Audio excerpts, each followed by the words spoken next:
ரீசெண்டாக ஒரு வீடியோ பார்த்தேன் சார். அதில் ஒருத்தர் வந்து ஒரு ஹோல் ஃபேமிலியே இதனால் வந்து அழிஞ்சிருச்சு சார். இந்த ஷேர் மார்க்கெட்டுக்குள்ளே அவர் போய் வந்தனால அவரோட கடைசி மெசேஜ் என்னவா இருந்துச்சு அப்படின்னா, யாரும் ஷேர் மார்க்கெட்டுக்குள்ளே போகாதீங்க அப்படின்னு சொல்லியிருந்தார்.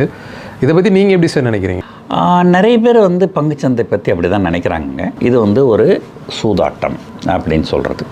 ஒரு பங்குச்சந்தை அப்படிங்கிறது வந்து அது வந்து சூதாட்டமா அல்லது வியாபாரமா அப்படின்னு கேட்டிங்கன்னா அதுக்கு பதில் இல்லை. அதை கையாளுகின்றவர்கள் அதை ஒரு வியாபாரமாக பார்த்து கையாளுறாங்களா அல்லது அதை வந்து சூதாட்டமாக பார்த்து கையாளுறாங்களா? மத்திய அரசாங்கத்தை பொறுத்த வரைக்கும் சூதாட்டம் அப்படிங்கிற ஒரு கேட்டகரி கிடையாது. உங்களுடைய வருமானத்தில் வந்து சூதாட்ட வருமானம்னு ஒரு கேட்டகரி கிடையாது. பிஸ்னஸ் இன்கம், அதுக்கப்புறம் long term capital gain tax இருக்குது, short term capital gain tax இருக்குது. அது இல்லாமல் ஒன்று இருக்குது ஸ்பெக்குலேட்டிவ் இன்கம்னு ஒன்று இருக்குது. அதுதான் சூதாட்டம் மாதிரி வச்சுக்கலாம். நீங்கள் ஒரு லாட்ரி டிக்கெட் வாங்குறீங்க, அதில் உங்களுக்கு 1 லட்ச ரூபா பரிசு விழுந்தது அப்படின்னா அது வந்து ஸ்பெக்குலேட்டிவ் இன்கமில் வரும். ஸ்பெக்குலேட்டிவ் இன்கமில் வந்தால் அதுக்கு தனி டேக்ஸ், கரெக்டுங்களா? அதே போல் பங்குச்சந்தையில் இருக்கிறதுக்கு அந்த மாதிரி வச்சுருக்கிறாங்களா? இல்லை. இது உண்மையிலே சூதாட்டமாக இருந்தால் ஸ்பெக்குலேட்டிவ் இன்கமில் எல்லாம் இதை கொண்டு போயிருப்பாங்க இல்லையே. ஸ்பெக்குலேட்டிவ் இன்கம்னா ஹையஸ்ட் டேக்ஸ் எவ்வளோ வருதோ அந்த டேக்ஸ் போடுவாங்க. ஆனால் பங்குச்சந்தையில் நீங்கள் முதலீடு பண்ணிங்கனால் அதில் வர லாபத்துக்கு ஓராண்டுக்கு மேலே வச்சுருந்து நீங்கள் விற்றீங்கன்னா 12% தான் டேக்ஸு. நார்மலாக இருக்கிறத விட குறவு. Short term capital gain tax வந்தால் 20%. இதே நீங்கள் ஃபியூச்சர்ஸ் அண்ட் ஆப்ஷன்ஸில் ட்ரேட் பண்ணிங்கனால் அது that is considered as a business income. It's not a speculative income, it's a business income. பங்குச்சந்தை அப்படிங்கிற ஒரு துறை இருக்குது. அந்த பங்குச்சந்தை மட்டும் இல்லைன்னு சொன்னால் நாளைக்கே நீங்கள் வந்து உங்ககிட்ட ஒரு நல்ல பிஸ்னஸ் ஐடியா இருக்குது, அதுக்கு ஒரு 1000 கோடி ரூபாய் தேவைப்படும். ஆனால் உங்ககிட்ட அவ்வளோ காசு இல்லை, ஒரு 100 கோடி ரூபாய் தான் இருக்குது. ஸோ அந்த நல்ல பிஸ்னஸ் அதை நீங்கள் பண்ணிங்கன்னா உங்களுக்கு பல லட்சக்கணக்கான மக்களுக்கு வேலை கிடைக்கும், பொருளாதாரத்துக்கு நல்ல முன்னேற்றம் இருக்கும். நீங்கள் தொழில் பண்ணி நிறைய லாபம் பண்ணிங்கன்னா நிறைய டேக்ஸ் பே பண்ணுவீங்க, நிறைய ஜிஎஸ்டி பே பண்ணுவீங்க, நிறைய பேருக்கு வேலை வாய்ப்பு கொடுப்பீங்க. ஆனால் அந்த 900 crore இருந்தால் தான் நம்மளால் அதை பண்ண முடியும். அப்போ நீங்கள் எங்கே போய் வாங்குவீங்க அந்த பணத்தை? பங்குச்சந்தைக்கு தானே வரணும். ஒரு தொழிலதிபருக்கு பங்குச்சந்தைக்கு தான் வந்து பணத்தை திரட்டுறாங்க. அப்போ பங்குச்சந்தை வந்து ஸ்பெக்குலேஷனுங்க, அதை மூடிடலாங்க, சூதாட்டங்க, அதை மூடிடலாங்கன்னா இப்போ தொழிலதிபருக்கு எங்கே இந்த பணத்தை ரைஸ் பண்ணுவாங்க? அப்போ நாடு எப்படி முன்னுக்கு வரும்? ஸோ தவறு அவர் மேலே இருக்குது, பங்குச்சந்தை மேலே இல்லை. அதே போல் இன்னொன்று சொல்லிடுறேன் பாருங்கள். இவர் வந்து இவருடைய வீடியோ பார்த்த வரைக்கும் பங்குச்சந்தைன்னு ஒட்டுமொத்தமாக தான் சொல்லியிருக்கிறாரே தவிர அவர் என்ன பண்ணார்? அவர் மியூச்சுவல் ஃபண்டில் முதலீடு பண்ணாரா அல்லது பங்குச்சந்தையில் நேரடியாக முதலீடு பண்ணாரா அல்லது ஃபியூச்சர்ஸ் அண்ட் ஆப்ஷன்ஸ் அப்படின்னு இருக்கு அதில் வர்த்தகம் பண்ணாரா, என்ன பண்ணார் அப்படின்றது நமக்கு தெரியாது. முதல் கேள்வி, பங்குச்சந்தையினுடைய சில ப்ளஸ் பாயிண்ட்டை நான் சொல்லிடுறேன் பாருங்கள். உங்களுக்கு நேரடியாக பங்குச்சந்தையில் முதலீடு பண்ணுறதுக்கு உங்களுக்கு தகுந்த திறமை இல்லை அப்படின்னு நீங்கள் நினச்சிங்கனால் கவர்மெண்ட்டு அலோவ் பண்ணதை மியூச்சுவல் ஃபண்ட் இண்டஸ்ட்ரின்னு ஒன்று இருக்குது. அவங்களாம் வந்து அரசாங்கத்தால் நெறிமுறைப்படுத்தப்பட்டவர்கள். செபின்ற அமைப்பு வந்து அவங்கள கட்டுப்படுத்துது. அவங்கக்கிட்ட நீங்கள் பணத்தை நம்பி கொடுக்கலாம், ஏமாற்ற மாட்டாங்க. உங்களுக்கு பதில் அவங்க முதலீடு பண்ணுவாங்க. ஆனால் லாபம் வரும்னு சொல்ல முடியாது. அவங்க முதலீடு பண்ணியும் சில நேரங்களில் நஷ்டம் வரலாம். ஆனால் உங்களை எக்காரணம் கொண்டு அவங்க ஏமாற்ற மாட்டாங்க. ஆனால் நீங்கள் ஹோட்டல் தொழில் செய்ய தெரியலன்ட்டு என்கிட்ட கொடுத்தீங்கன்னா நான் உங்களை ஏமாற்றுவேன், வாய்ப்பு நிறைய இருக்குது. அது கேரண்டி கிடையாது. ஏன்னா இதுக்கு வந்து எந்தவித கட்டுப்பாடும் கிடையாது. பங்குச்சந்தைக்கு இருக்கிற மிகப்பெரிய ப்ளஸ் பாயிண்ட் என்னென்னா, உங்களுக்கு தெரிந்தால் நீங்கள் முதலீடு பண்ணலாம், உங்களுக்கு தெரியலன்னா நீங்கள் மியூச்சுவல் ஃபண்டில் முதலீடு பண்ணலாம். இந்த ஒரு வாய்ப்பு வேறு எந்த தொழிலுக்குமே கிடையாது. இவர் வந்து என்ன பண்ணார்? இவர் சொந்தமாக முதலீடு பண்ணாரா அல்லது மியூச்சுவல் ஃபண்ட் மூலமாக முதலீடு பண்ணாரா?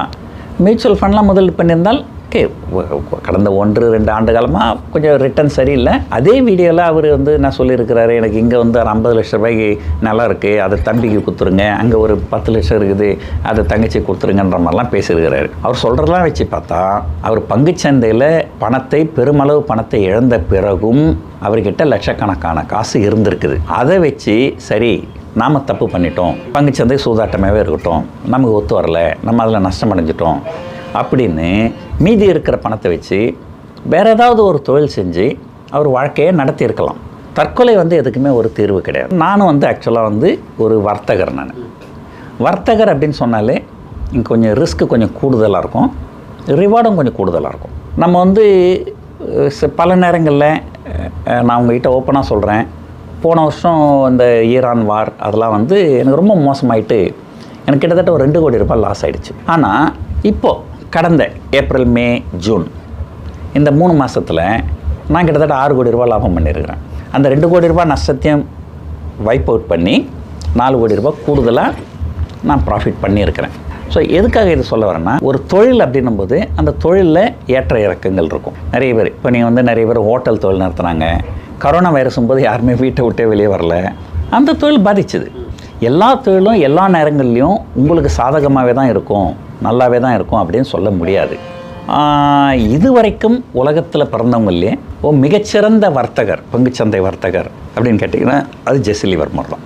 அந்த காலத்தில் ஏதோ ஒரு சொல்லுவாங்க, அது முழு விவரம் எனக்கு தெரியாது, ஏதோ சில கடைகள் இருக்குமா, அங்கே போய் இந்த சூதாட்டம் மாதிரிலாம் பண்ணுவாங்களாம்.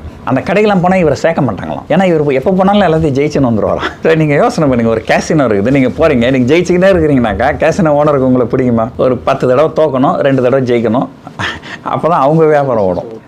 பல பில்லியன் கணக்கில் ப்ராஃபிட் பண்ணியிருக்கிறாரு. அவருடைய சொத்து மதிப்பு எவ்வளோ அதுன்னு கணக்கு பண்ணாங்க. அது $250 மில்லியன் இருந்திருக்குது. $250 மில்லியன் 100 வருஷத்துக்கு முன்னாடி எத்தனை தலைமுறை வேணாலும் அவங்க உட்காந்துன்னு சாப்பிட்லாம். ஆனால் அப்படி இருக்கும்போது $250 மில்லியன் கையில் இருக்கும்போது அவர் எதுக்கு தற்கொலை பண்ணினார்? அப்போது பிரச்சனை பணமா அல்லது அந்த பணத்தை ஹேண்டில் பண்ணுற அவருடைய மனநிலையா?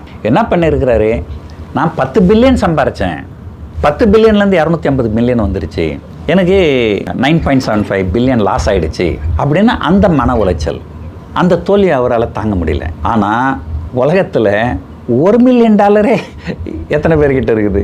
ஆனால் உங்ககிட்ட இவ்வளவு நஷ்டப்பட்டதுக்கு அப்புறமா உங்ககிட்ட $250 மில்லியன் இருக்குது. சரி, இன்னொரு உதாரணம், அதெல்லாம் ஜெஸ்ஸி லிவர்மோர்லாம் அமெரிக்கா, நான் இந்தியாவிலே சொல்கிறேன் பாருங்கள். 2007 பங்குச்சந்தை ஒரு புதிய உச்சத்தில் இருந்தது.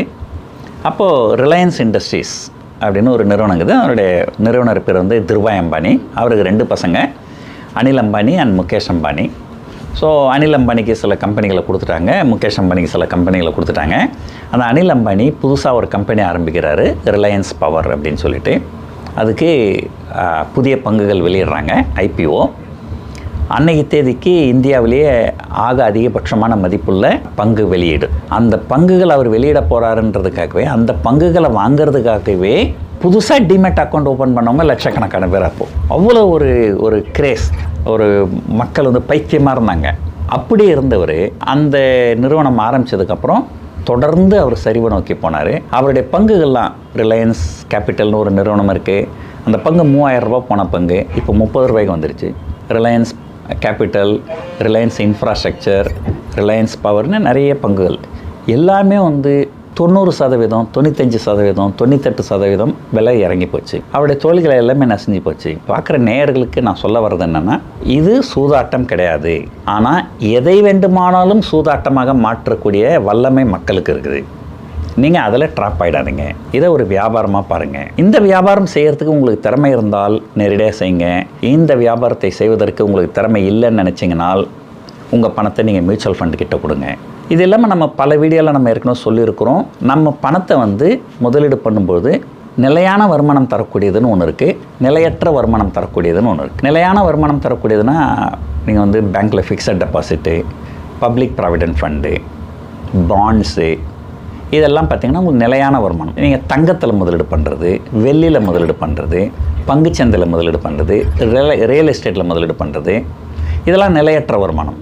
உங்களுக்கு கூடவும் கூடும், குறைவையும் குறையும். அப்போ நீங்கள் ஒட்டுமொத்த பணத்தையும் நீங்கள் வந்து நிலையற்ற வருமானம் வரக்கூடிய விஷயங்களில் முதலீடு பண்ணக்கூடாது.